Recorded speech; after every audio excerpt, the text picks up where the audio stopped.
Hello students, कल हमने BSc second year में एक्सक्रीटरी सिस्टम के अंतर्गत structure of kidney, structure of nephrons को डिस्कस किया था। आज हम इसी टॉपिक के अंतर्गत मैकेनिज्म ऑफ यूरिन फॉर्मेशन को डिस्कस कर रहे हैं। अगर यूरिन फॉर्मेशन की बात की जाए तो यूरिन की फॉर्मेशन में किडनी की जो सब यूनिट है नेफ्रॉन्स, उनका मुख्य रोल होता है। नेफ्रॉन्स ही यूरिन फॉर्मेशन के लिए रेस्पॉन्सिबल होते हैं। बात करते हैं, यूरिन फॉर्मेशन की क्रियाविधि एक कॉम्प्लिकेटेड प्रोसेस है। किडनी में यूरिनरी वेस्टिब्यूल्स में यूरिन की फॉर्मेशन होती है। इसके 3 स्टेप्स हैं। नंबर ए, अल्ट्रा फिल्ट्रेशन या फिजिकल फिल्ट्रेशन या ग्लोमेरुलर फिल्ट्रेशन। यह यूरिन फॉर्मेशन की फर्स्ट स्टेप है। यह नेफ्रॉन्स के मेलपिजियन कैप्सूल्स में होती है। मेलपिजियल कैप्सूल्स के ग्लोमेरुलस में अनेकों कैपिलरीज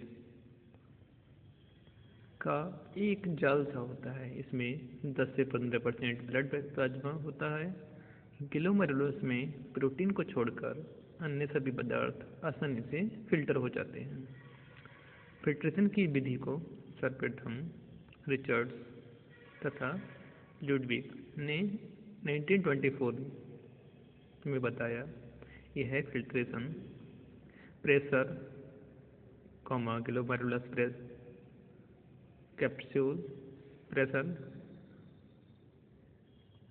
ग्लोमेरुलस ऑस्मोटिक प्रेशर तथा कैप्सूल प्रेशर के बराबर होता है। ग्लोमेरुलस प्रेशर ग्लोमेरुलर कैपिलरीज का ब्लड प्रेशर है। इस कैपिलरीज में ब्लड का फ्लो धीरे धीरे होता है, जो एफरेंट आर्टरियोल ग्लोमेरुलस से ब्लड को कलेक्ट करती हैं। वह अफरेंट आर्टरियोल की तुलना में थिन यानी पतली होती हैं। बोमेन्स कैप्सूल की वॉल से आने वाला ब्लड छोटे छोटे पोर्स द्वारा आसानी से छन जाता है। यह पोर्स बोमेन कैप्सूल की एपिथेलियम के पोडोसाइट्स सेल्स में होते हैं। ब्लड प्लाज्मा का जो फ्लूइड ग्लोमेरुलस की कैपिलरी से छनकर बोमेन्स कैप्सूल में आता है, उसे ग्लोमेरुलर फिल्ट्रेट कहते हैं। चूँकि किडनी का बेसिक फंक्शन ब्लड में से मेटाबॉलिक वेस्ट प्रोडक्ट को छानना होता है, इसलिए इसकी ब्लड सप्लाई तथा अन्य ऑर्गन्स की तुलना में अधिक होती है। औसतन ह्यूमन बॉडी में 5 लीटर ब्लड होता है और यह पूरी प्रक्रिया पूरी की पूरी मात्रा 1 मिनट में पूरी बॉडी में सर्कुलेट हो जाती है। लेकिन इसमें से करीब 25% अर्थात 1.25 लीटर ब्लड किडनी में पहुंचता है और 75% ब्लड बॉडी के अन्य पार्ट्स में पहुंचता है। अब 25% ब्लड में से किडनी के यूरिनरी वेस्टिब्यूल्स 125 ml ब्लड को फिल्ट्रेट के रूप में बदल देते हैं। इस फिल्ट्रेट में करीब 0.8% यूरिन के रूप में निकाल दिया जाता है और बाकी ब्लड में रीअब्जॉर्प्शन हो जाता है। अब बात करते हैं सिलेक्टिव रीअब्जॉर्प्शन।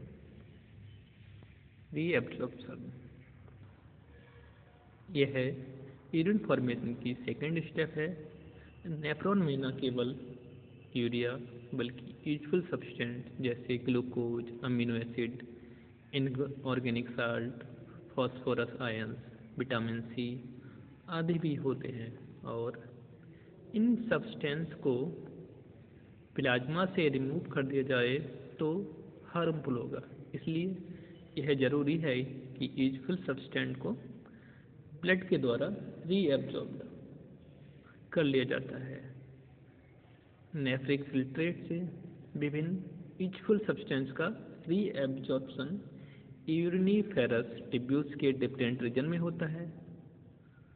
वास्तव में सिलेक्टिव रीएब्जॉर्प्शन ही ऐसी क्रिया है जिसमें ब्लड अपना कंपोजिशन मेंटेन रख सकता है। एक नेफ्रॉन के डिफरेंट पार्ट में रीएब्जॉर्प्शन इस प्रकार होता है, मतलब हमारी पूरी बॉडी में 5 लीटर ब्लड की मात्रा होती है, उसका 25% यानी 1.25 ml ब्लड ही किडनी के द्वारा फिल्ट्रेट होता है। जब फिल्ट्रेट होता है तो हमारी किडनी के अंदर जो नेफ्रॉन्स होते हैं वो सिर्फ वेस्ट एलिमेंट या वेस्ट मटेरियल को ही यूरिन की रूप में या फॉर्म में कन्वर्ट करते हैं। जो बाकी यूजफुल एलिमेंट्स होते हैं उनको हमारे ब्लड के द्वारा रीएब्जॉर्ब कर लिया जाता है।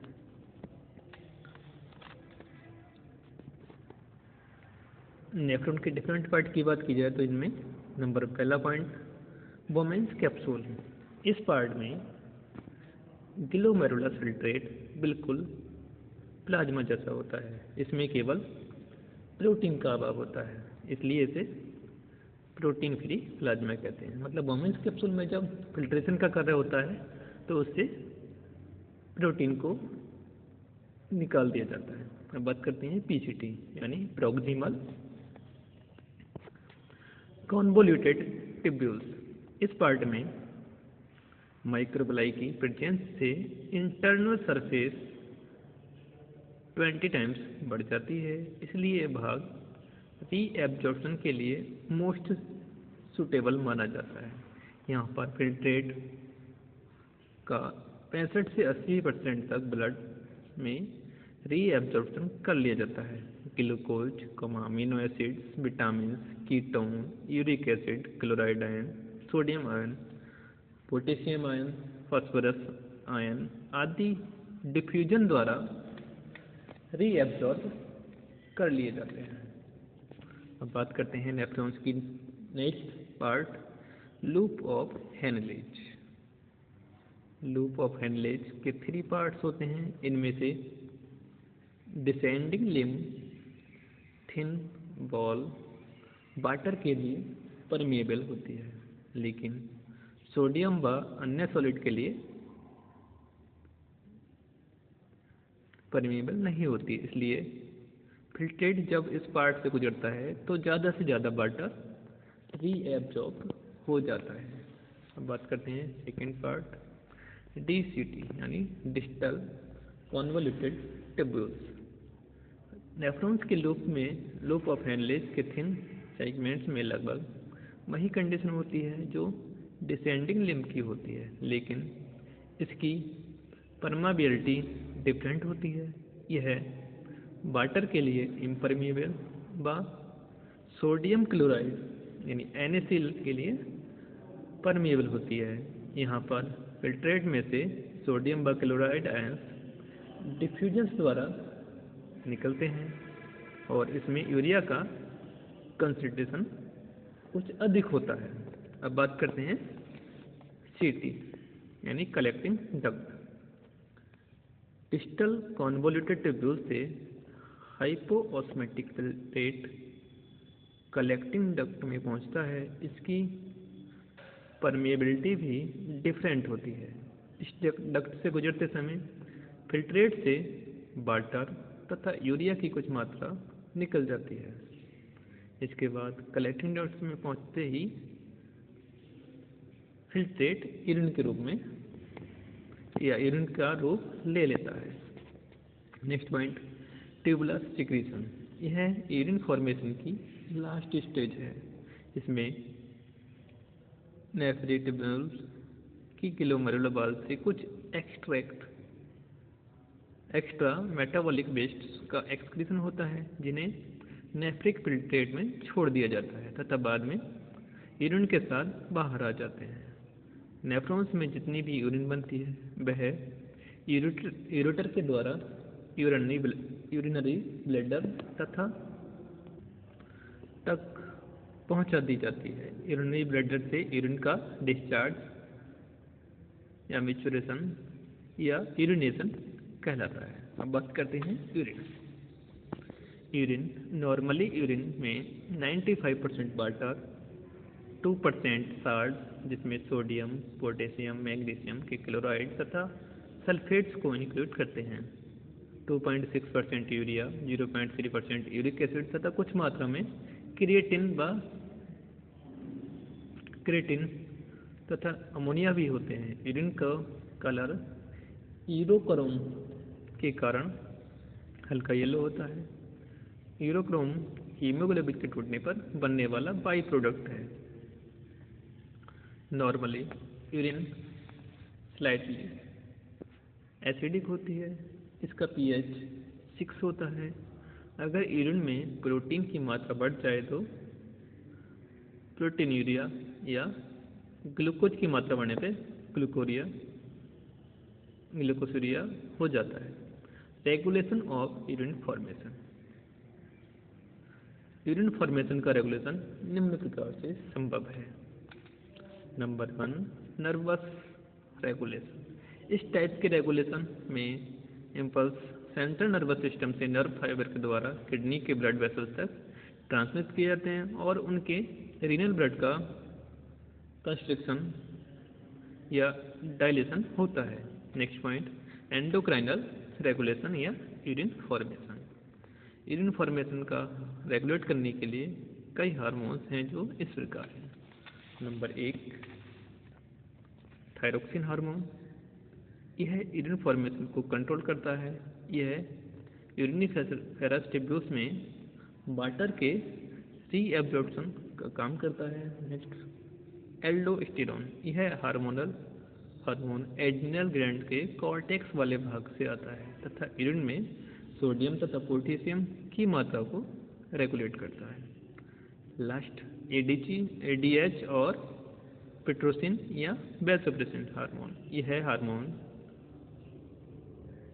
यूरिन में वाटर की मात्रा को रेगुलेट करने का काम करता है। अगर एडीएच एब्सेंट हो जाए तो कलेक्टिंग डक्ट वाटर के लिए इम्पेरियल हो जाती है या एडीएच हार्मोन किडनी में वाटर के कंसंट्रेशन को अलाउ करता है। तो आज हमने मैकेनिक्स ऑफ यूरिन फॉर्मेशन को डिस्कस किया। कल हम इसी यूनिट के अंतर्गत नेक्स्ट टॉपिक ऑस्मो रेगुलेशन का डिस्कस करेंगे।